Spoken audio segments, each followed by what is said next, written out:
And we're back to the range. We're going to talk about some various, issues, various topics that we want to hear, that we want to talk about to y'all, inform y'all about. So I'm going to start off first, and I'm going to talk about to y'all the alternate bowl, also known as the Pro Bowl this past week. I don't like the fact the Pro Bowl played first because people like Peyton Manning, Drew Brees, Reggie Bush, and Dwight Freeney, they didn't get to play in it. Now, the problem is, I don't like the fact that Tony Romo gets to play on the team when he wasn't voted in by the coaches nor the fans. I don't like the fact that Donovan McNabb got to go in for the same thing. I don't like the fact that David Garrard got to be a Pro Bowl quarterback because Peyton Manning couldn't play. I don't like the fact that Vince Young, who only played 10 ball games all year, suddenly comes in now and can be a Pro Bowl player. I know sometimes it happens, but all because those pussies in the NFL don't want to play. Phillip Rivers, oh, my shoulder hurts, I don't want to play. Phillip Rivers actually was the alternate for Tom Brady after he left. And then Phillip Rivers said he didn't want to play. Tom Brady, well, he had three cracked ribs. I'll give him that one. But I don't like the fact that we're using these replacement, it's almost like the movie The Replacements. It really is. Because really, it was terrible. I mean, the game was fun. Matt Schaub, MVP, congratulations. You were actually voted to play in the game. So, I mean, I believe that's pretty cool that somebody that was actually supposed to be there, 1 out of 85 that was actually supposed to be there, actually played. Aaron Rodgers, you did your thing. I'm glad you got voted in to play in your first one, and you played well. But I just don't like the fact that we were playing this game before the Super Bowl, and we're using replacement players. I can understand that. I mean, being a voter, which I really don't vote as often because I really don't care, because people are going to vote whoever they want to vote in. It's mainly just off of popularity, but as far as the Pro Bowl, it was a decent game. I saw the highlights. I didn't watch the game. I was eating barbecue at the time. But it was a decent game. Congratulations to Matt Schaub for winning the MVP. Chris Johnson got him a little touchdown. Deshaun Jackson, you need to sit your little behind down somewhere. I don't know what he was doing, trying to make all. Do you see him trying to dance on TV and stuff? Yeah. You didn't do too much in the playoffs. Playoffs? You didn't do too much. But, I mean, you had the Pro Bowl only because I don't know. It doesn't matter. But it was a decent game. My boy Chris Johnson, offensive player of the year, so he had a good game.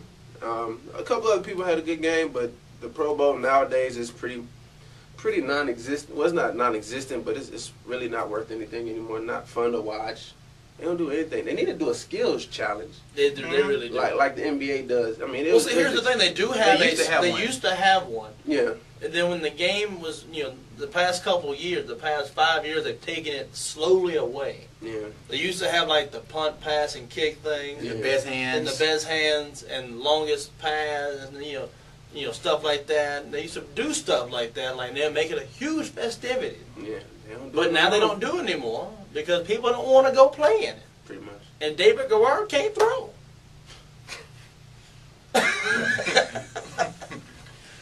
Both these guys have valid points. I mean, the Pro Bowl, they don't compare it to any other sport as far as all-star games, because in other sports, I mean, it's jam-packed. Usually, when the game was in Hawaii, the game was half full, if any. I mean, mainly because, hey, not too many people know a lot of the players, mainly because you could be the best player on a team that went 1-15, and you'll still get voted in just because, hey, you're the best player on that team. So, if they were to put a little bit more effort and add skills challenges to this game, then maybe you'd have more of an audience.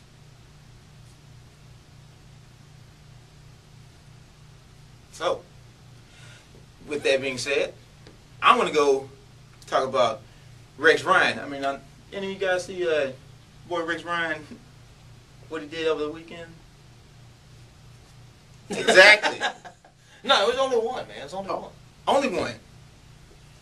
But these guys couldn't have done it any better. So, with that being done, I mean, I know the season is over, but you still have to represent yourself and your team and your players as a professional. You can't be doing anything that's going to jeopardize your character and going to cause everyone to look at you in a different way. So Rex Ryan, in the future, use better judgment, because you never know where the camera's going to be, because cameras are everywhere, because they know who you are now. Yeah, well, first of all, let's go ahead and put this in account. That picture was from a camera phone. Mm-hmm. So you never know. Because, I mean, everybody has camera phones these days, so it happens. But I can't be upset with Rex Ryan. Rex Ryan always says what he feels. And this time he chose not to say it verbally, just a little non-verbally. And it spoke very loud. It did speak very loud. And watching PTI, I was listening to Mike Wilbon. Mike Wilbon said back then when they were growing up, people used to flick the bird like chunking the deuce. Yeah. They didn't care about it. But nowadays in our generation, they say you flick the bird, you get fined. They make it seem like it's so bad nowadays, Yeah. like it's very offensive. If somebody flicked me the bird, I'll laugh. I would too. I wouldn't care. It's not that big of a deal. It's not that big of a deal. Yeah, it seems like everyone always wants to wear their emotions on the sleeves. I mean, come on, lighten up a little bit. I mean, I know it It's wasn't the society we live in. It's PC society. Yeah. It's a society. And you know where he was at when he flicked the bird off, right? Where was he at? The MMA fight. And speaking of MMAs, I want to give a big shout out to Herschel Walker. First official fight for MMA, and he won third round stoppage. 47 years old. 47 years old, and the man look like he's 21. Yeah, he does look. Man says he never lift weights, nothing but push-ups, sit-ups. Uses nothing but his body weight to train. I want to give a special shout out to him. It was a good fight. I mean, I don't know how good the person you fought was, but you won. A win is a win. That person for them, a loss is a loss.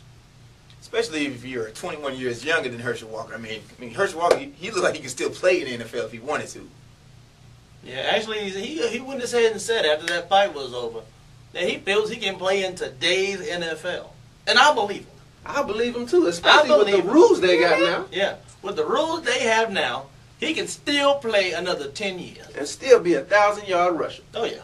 Still be a 1,000-yard rusher. But the thing that got me was when he said while he was in college, on Sundays after games, he would go to martial arts competitions. Really? And would win. Yeah, because he was a martial artist I did not know that. while he was in college and winning the Heisman Trophy as well. I mean, he was just a natural athlete. I didn't know that. That's That's very nice. Yeah. So that's one guy not to mess with. That's Yeah. one guy. Now, stay tuned. When we come back, we got more issues to discuss.